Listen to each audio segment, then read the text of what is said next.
welcome you all to the latest edition of The Beat. From 12th Man Studios inside the south end zone of Kyle Field, I'm Will Johnson. So glad that you have joined us. Texas A&M baseball is where we begin. The Aggies were in first place in the Southeastern Conference's Western Division entering the weekend, and the Tide rolled in. 3 games from Olsen Field at Bluebell Park. It was Texas A&M and Alabama.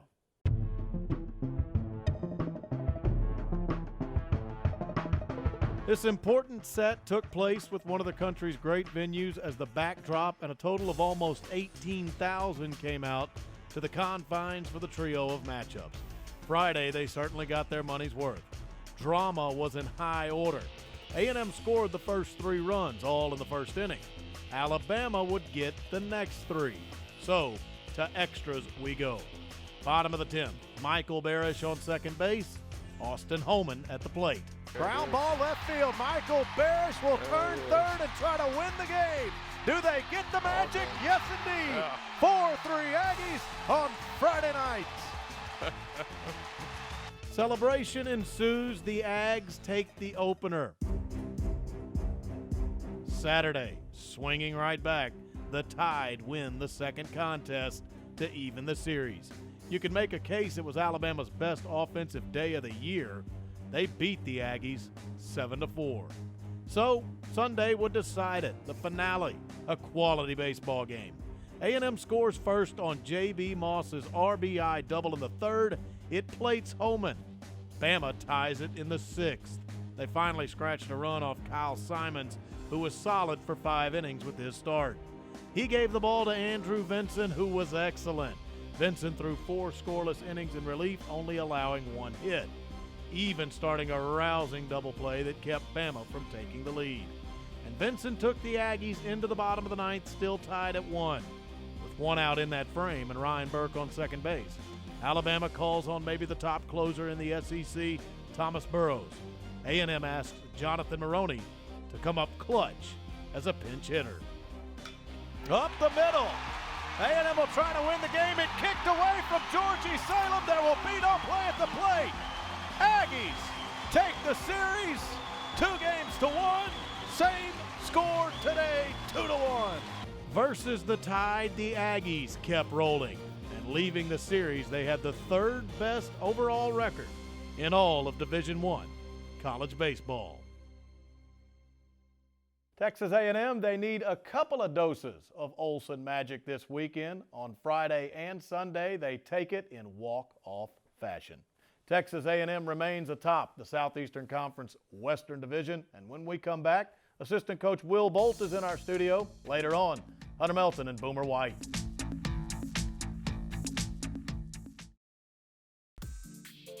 This portion of The Beat is brought to you by ASCO, your place for case construction equipment in Texas.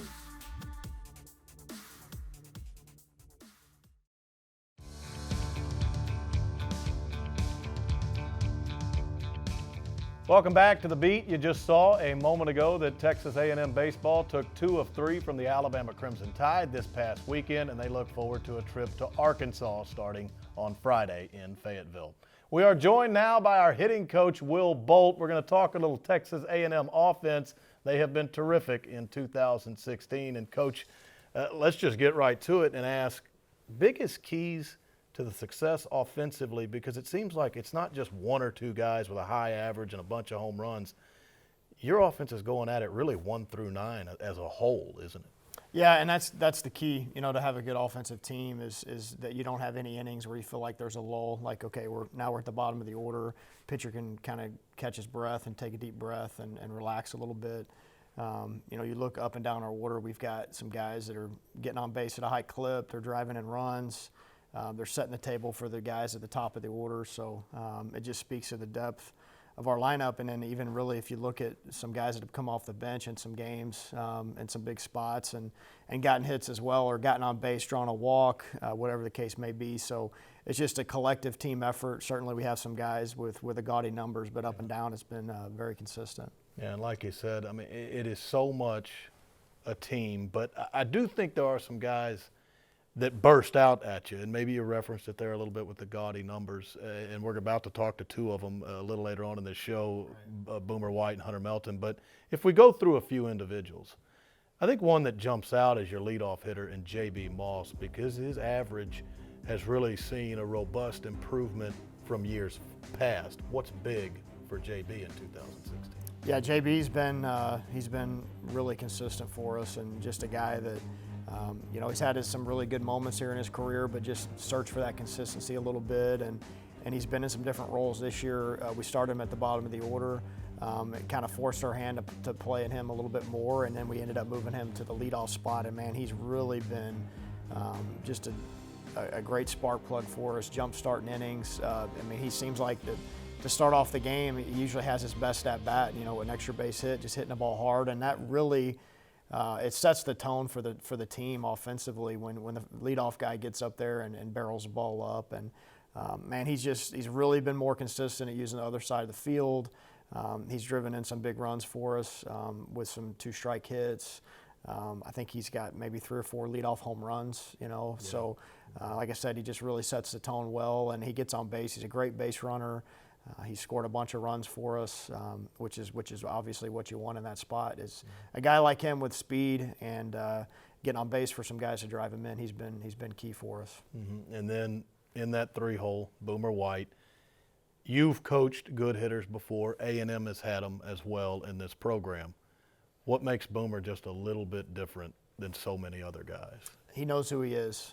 He doesn't really waver from that. He has the same approach every day. He has the same approach regardless of the situation.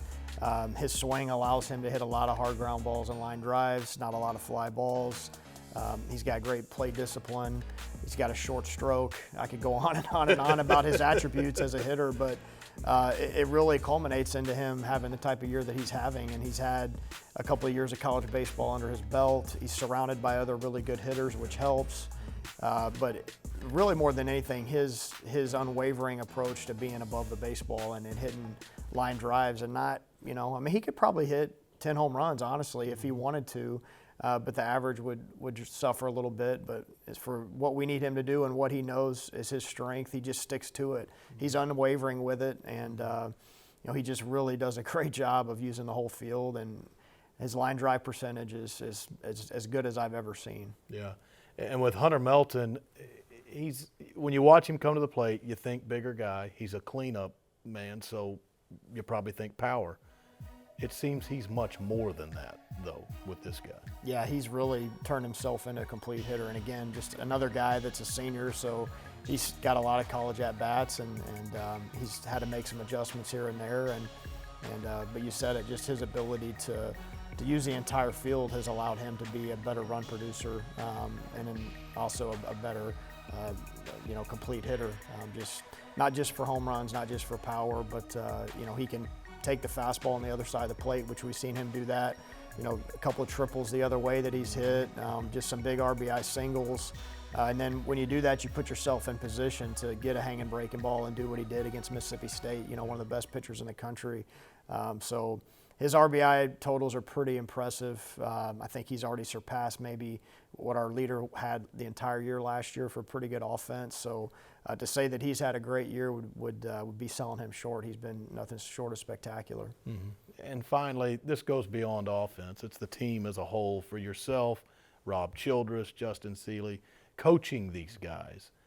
Does it seem like their mindset when they come to the park each day is exactly where it needs to be? And I know that's hard to do, a 56-game schedule, all the workouts they do. It seems like baseball, you can get into a lull a little bit. But are they just a little bit better about being exactly in that mindset you need them to be each and every day? Yeah, they have been, and it makes it easy on us as coaches when we can show up and know that our guys are going to answer the bell, when that first pitch is thrown. And again, a lot of that comes from having an older group, having some guys that have been around. You look up and down our lineup, it's a lot of experienced hitters. So that's something that you don't ever take for granted because it's not easy to find.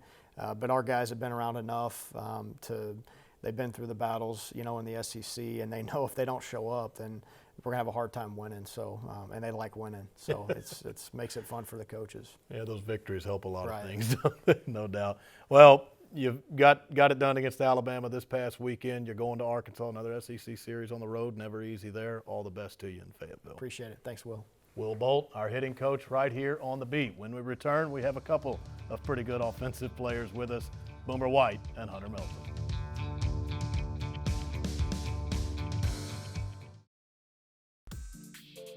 This portion of the beat is brought to you by Memorial Hermann, official sports medicine partner of Texas A&M Athletics.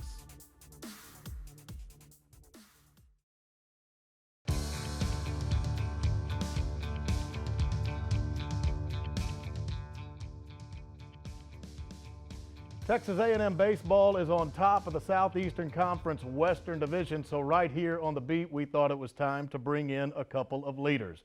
With us, Boomer White, highest average in the Southeastern Conference, on base percentage too. Hunter Milton also joins us coming out of the Alabama series. He led the SEC in home runs and slugging percentage. Boomer, let's start with you. The average is well over 400, but I think you mentioned at an earlier time you don't dig into statistics a whole lot. You're not really looking at your average at the moment.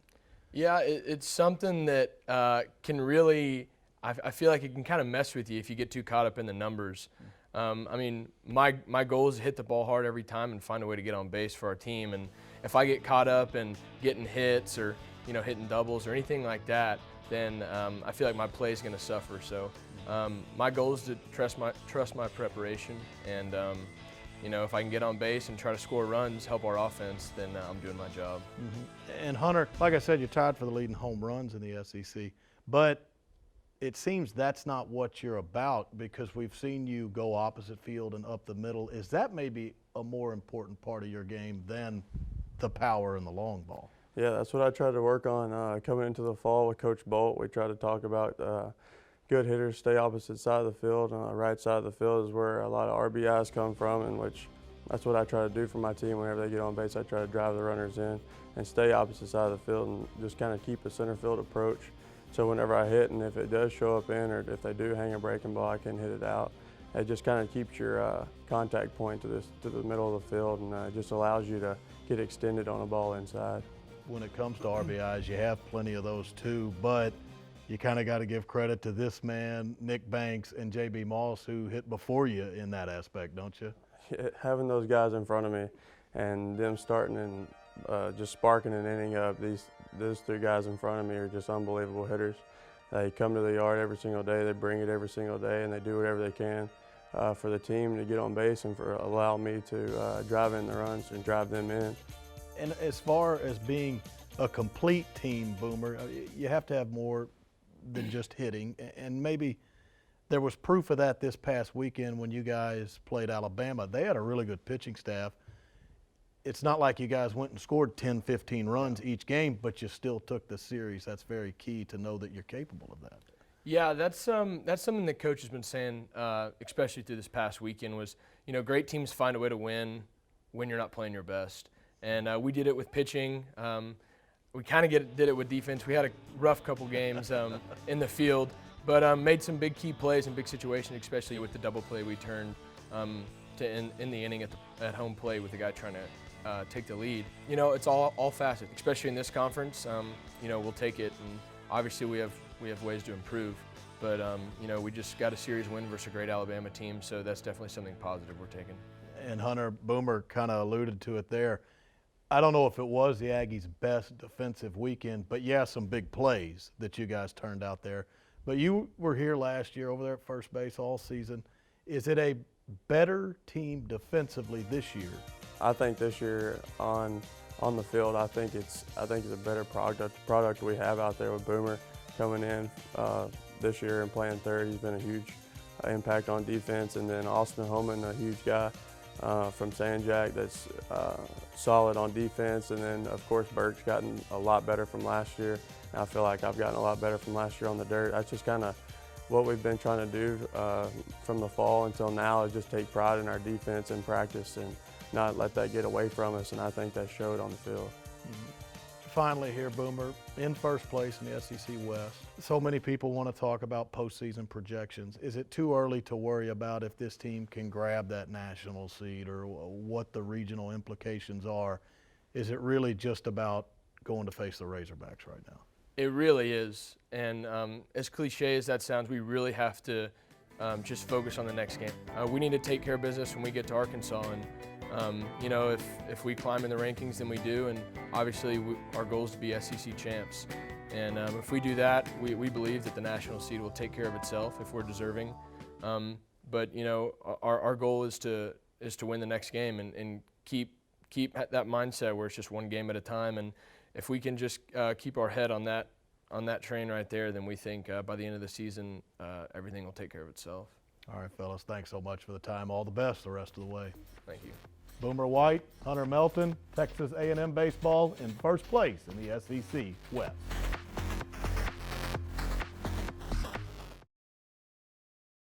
Welcome back to 12th Man Studios and The Beat. Much more than baseball going on here at Texas A&M. It's time now for our all sports report. First up, women's golf. On Monday, their NCAA tournament field was announced. The Aggies will play in the regionals on their home turf. At Traditions Club, A&M will try to qualify for the NCAA championships. Play begins on May 5th. 18 teams are coming to the area to compete. The top 6 will move on to the championships. Along with the Aggies, UCLA, Georgia, and Texas are some of the featured teams in the field. May 5th, that's when the men's golf team will hear where they're placed in the NCAA tournament. They were terrific recently at their SEC championships. The Aggies were second, just 3 shots behind the winner, Georgia. May 3rd is when the NCAA tournament field is announced for men's and women's tennis. The men have a chance to host at the Mitchell Center to start their run off. Both teams were recently at their SEC championships. The men bowed out in the semifinals. The women were defeated in the quarters. They'll learn their postseason assignments in a little over a week. Again, May 3rd is when their fields are announced. Finally, the track and field teams are nationally ranked. Nothing new there. No stranger to the top spot either. The men are number 1. Pat Henry's teams have one more tune-up before they spring into the high-intensity meets. They're at LSU's Invitational this weekend at Baton Rouge. Then it's on to the SEC Outdoor Championships in Tuscaloosa, Alabama, beginning on May 12th.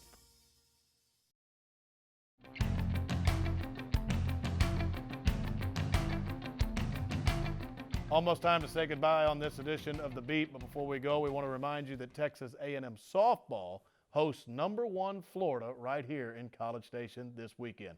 And as May gets going, look for several of our teams in their postseasons. We have now run out of time on The Beat. We'll see you next week.